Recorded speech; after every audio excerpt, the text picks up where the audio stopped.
पवन जी मुझे 2 मिनट दीजिएगा, मैं आपको बेल क्यों नहीं मिली बहुत जरूरी है आपके दर्शकों को भी बताना। सबसे पहले सुप्रीम कोर्ट के ऑर्डर को ये बार बार कह रहे हैं ना, ये छोड़ देते इसलिए कह रहे हैं क्योंकि सुप्रीम कोर्ट के ऑर्डर में साफ लिखा है allegation regarding kickback of 100,000 crore and a portion of it been used for funding by Aam Aadmi Party for its election campaign is a concocted story, मतलब झूठी कहानी। सुप्रीम कोर्ट लिख रही है unsupported by any legal and admissible evidence and material. तो ये जो प्रचार कर रहे थे इतने महीनों से, कह रहे सुप्रीम कोर्ट कह रहा है ये झूठ है, और सुप्रीम कोर्ट कह रहा है कि the money trail is unproven and false. ये साफ साफ लिखा है पेज 8 पे, 41 पेजेस का ऑर्डर है, पेज 8 के फर्स्ट पॉइंट में ये लिखा हुआ, ये पढ़ सकते हैं।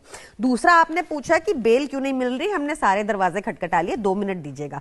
देखिए इसमें 2 पहलू हैं। पहला है कि 2017 तक जो प्रोविजन थी पीएमएलए की, जिसमें यह कहा गया था कि अगर आपके ऊपर कोई चार्ज लगता है पीएमएलए का तो आपको ही प्रूव करना होगा कि ये चार्ज गलत है। हर केस में, बाकी केस में सीआरपीसी में होता है इनोसेंट अंटिल प्रूवन गिल्टी, इसमें उल्टा हो गया कि गिल्टी अंटिल प्रूवन इनोसेंट, और आप ही प्रूव करेंगे। मैं कह रही हूं, मैं पवन जी को आज यहां मिली थी, मैंने उनको फोन किया था, मैंने पवन जी को 5 करोड़ रुपया दिया। अब पवन जी बताएंगे कोर्ट को कि मैं मिली तो थी पर 5 करोड़ नहीं दिया था।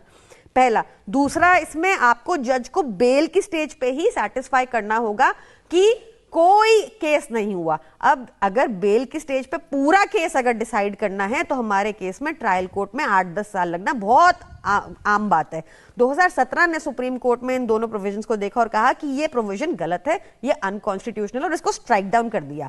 2019 में फाइनेंस एक्ट के द्वारा एक बैकडोर के द्वारा इस प्रोविजन को रिवाइव किया गया, और ये जो मसला है कि ऐसा नहीं कर सकती थी भाजपा, ये करना गलत था, एक अनकॉन्स्टिट्यूशनल प्रोविजन को रिवाइव करना गलत है या सही है, ये मसला सुप्रीम कोर्ट में ऑलरेडी पेंडिंग है और 7 जज बेंच सुनेगा, वो जब टाइम आएगा सुनेगा। अब क्या हुआ, वो प्रोविजन रिवाइव हो गई, हमें उसी प्रोविजन में पकड़ लिया। अब यूएपीए हो या पीएमएलए हो, हर कोई अपना राइट जरूर एक्सरसाइज करता है क्योंकि उसके पास बेल मांगने का अधिकार है तो करता है, पर कोर्ट को 2 चीजें देखनी होंगी। खुद को सेटिस्फाई करना होगा, जो होगा जब पूरा ट्रायल हो जाएगा, और दूसरा होगा जब एक तो पूरा ट्रायल होगा और दूसरा उन्हीं को प्रूव करना होगा कि कुछ नहीं किया।